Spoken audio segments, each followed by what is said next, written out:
महाराज म्हणतात भांडवल काय, विश्वास आहे. परमार्थाचं भांडवलच विश्वास आहे. आमचा विश्वास नाही ना, देव खातो याच्यावर विश्वास कुठे. काय झालं, नामदेवराय म्हणले जातो आई. दुधाचा ग्लास घेतला, नामदेवराय मंदिरात आले, देवाच्या समोर ग्लास ठेवला आणि नामदेवराय देवाकडे पाहून बोलू लागले, देवा दूध प्या बरं. आज बाबा नाहीत, आज माझ्यावर पाळी आली आहे. बाबा गावाला गेले, त्यांना यायला उशीर लागणार आहे, पण त्याची दूध प्या, मला खेळायला जायचंय, बाहेर माझे मित्र वाट बघतात, तुम्ही दूध प्या मला जाऊ द्या. आता देव कुठं दूध पितय. पण नामदेवरायला हा नियम माहित नव्हता की देवाला दूध दाखवायचं असते ना आपलं झापकायचं असतंय. नामदेवरायला नियम माहित नव्हता ना. रोज देव दूध पितो. देवा दूध प्या बरं, मला जायचंय, वेळ होतोय, प्या ना दूध. बाबा आले नाहीत म्हणून रुसलात का, रुसू नका बरं. बाबाला काहीतरी काम आहे ना, महत्वाचं काम आहे म्हणून गेलेत ना. रोज येतात का नाही तुम्हाला दूध घेऊन, आज गेलेत म्हणजे काहीतरी महत्वाचं काम असेल, जरा समजून घ्या. मी आलो म्हणजे काय बिघडलं, दूध प्या. देव दूध पित नाही. देवाला म्हटलं नवल वाटलं नामदेवाच्या सहज बोलण्यातलं. एक लक्षात घ्या, देवाला सरळपणा फार आवडतो महाराज. देवाला सरळ हृदयाचा माणूस आवडतो. सरळ सरळ साधेपणा, भोळा भाव देवाला प्रिय आहे. नामदेवराय म्हणतात, देवा असं रुसणं बरं नव, दूध प्या बरं.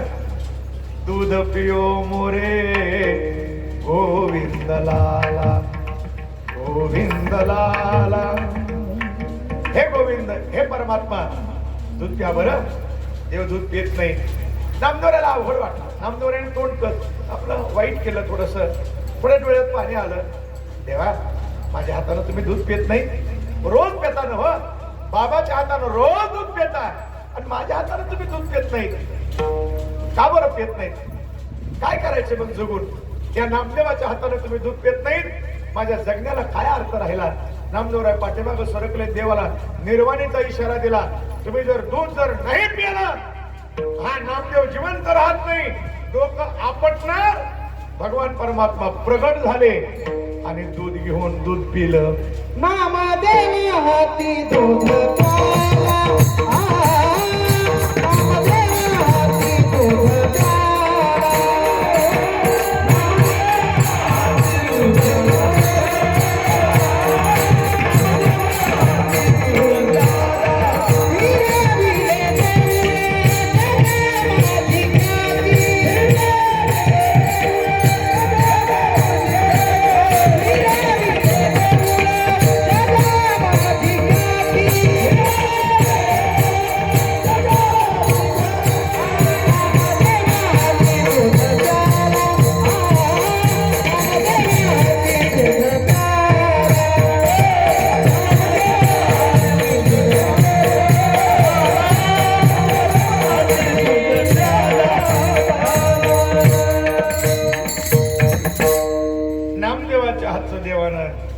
दूध पिलं.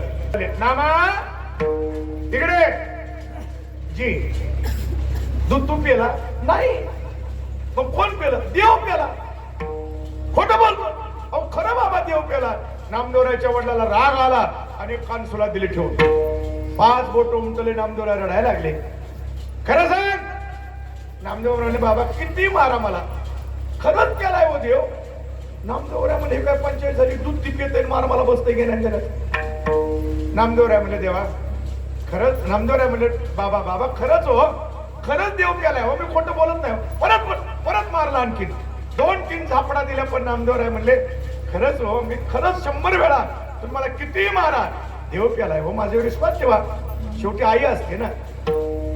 आईनं जवळ बोलवलं. मारू नका म्हणे लेकराला, सकाळपासून देवच प्याला मेनतय, आपण खरं काय ते बघितलं पाहिजे, नका मारू. शेवटी आई असते. मारू नका बाळाला, असू द्या माझा नामदेव. काय मी विचारते गुढीनं. आईनं जवळ घेतलं, डोक्यावर हात फिरवला, गालावून हात फिरवला.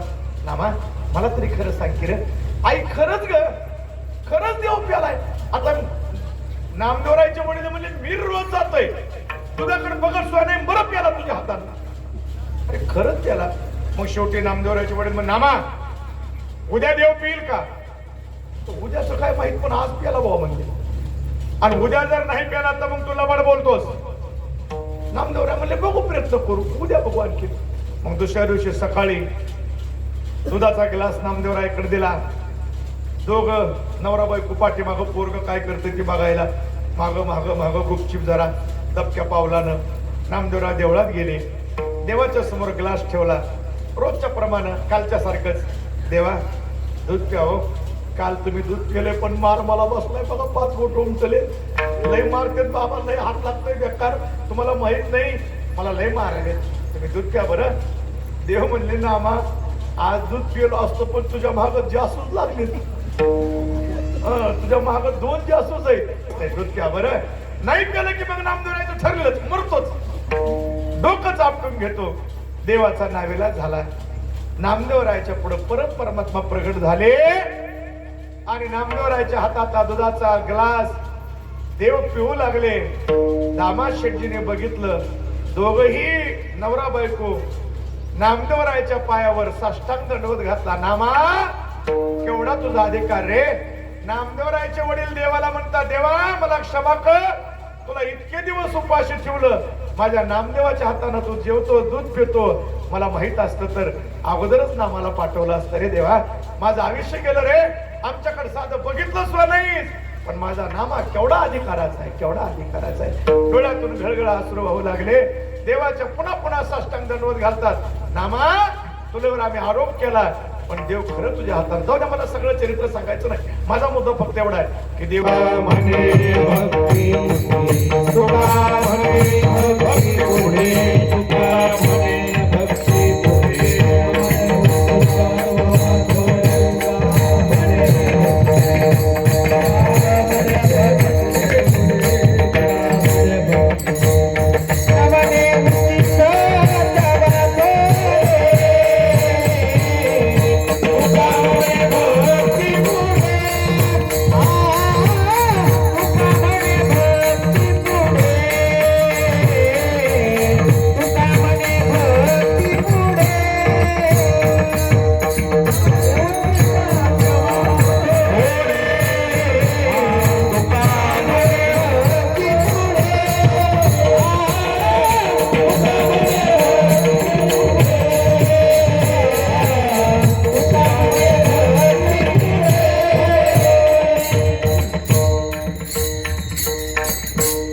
नाही तुझ्या करता आम्ही भाकरी राखून ठेवली होती, ती पण संपली आहे.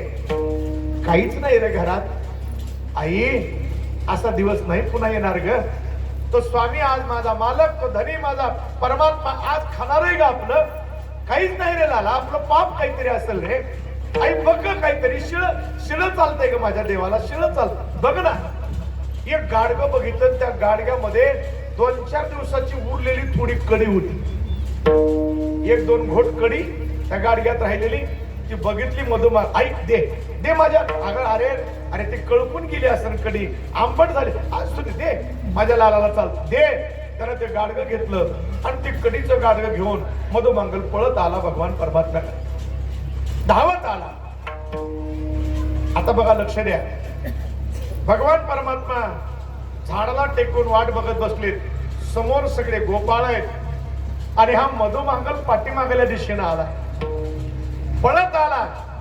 कानोबा म्हणतात, आता माझा मधुमांगल येईल, काहीतरी खायला आणेल, मग मी पोटभर खाईल, तोपर्यंत खाणार नाही. आता देव नाही जेवल्यामुळे सगळे गोपाळ वाट बघत बसलेत, हा कधी येतो, हा कधी येतो. आणि तेवढ्यात त्या गोपाळाने बघितलं पाठीमागून आलेला, भगवंताला दिसलं नाही. तो जवळ आला, अगदी जवळ. पण त्याच्या लक्षात आलं, ही कडी आई म्हणत होती 4 दिवसाची आहे, कळकून गेली असं, आंबट झाली असं. आणि माझ्या कृष्णाला ती आंबट झालेली कडी खाऊ घालायची, देवाला कसं लागल ती कडी? बरोबर नाही, बरोबर नाही. मग आपण काय करावं? ती फेकून दिली तर देवाला आवडणार नाही. आपण असं करू, ही 2-3 घोट कडी पिऊन टाकू आणि रिकामा गाडगे घेऊन दाखवू देवाला आणि सांगू कानोबाला, कृष्णा माझ्या घरी काहीच नाही रे, असं सांगू आणि कडी पिऊन टाकू. म्हणून जवळ आलेला तो मधुमांगल गट दिशी कडी प्यायची म्हणून तो गाडगं तोंडाला लावलं आणि एक घोट तोंडात गेला ना गेला, गडबडीत प्यायचं म्हणून वगळं येऊ लागलेले. तेवढ्या त्या गोपाळानं बघितलं, कानोबा तो बघ मधुमांगल पाठीमाग कडी पितोय. आणि मग कानोबा पळत गेले. भगवान परमात्मा मधुमांगलच्या हातातून ते गाडगं हिसकावून घेतलं. त्याच्यात काय अर्धा घोट शिल्लक असत, तो तर पेलाच. पण मधुमांगलच्या तोंडातून जी वगळं येत होती भगवान परमात्म्यानं ती सुद्धा चाटून खाल्ली आणि त्याला कडकडून मिठी मारली. मधुमांगल, मी तुला सांगितलं होतं ना रे, तुझ्या घरचं काय असेल तर मी खाणार आहे, आणि मग तू असं का केलं? मधुमांगल जीवन धन्य झालं, जन्माचं साफल्य झालं, अनंत जन्माचं पुण्य फलद्रूप झालं. मधुमांगलच्या डोळ्यातून धारा. कानोबा, 2-4 दिवसाची कडी होती रे, किती आंबट लागली असेल रे तुला, पण माझं प्रेम, माझ्यावर प्रेम तुला, मला कृपा करायची होती म्हणून माझी आंबट कडी सुद्धा तू खातोस ना रे. माझं उष्ट चाटून खातोस. भगवान परमात्मा उष्ट खातो, पण कोणाच्या हातचं खातो? ते अभंगाच्या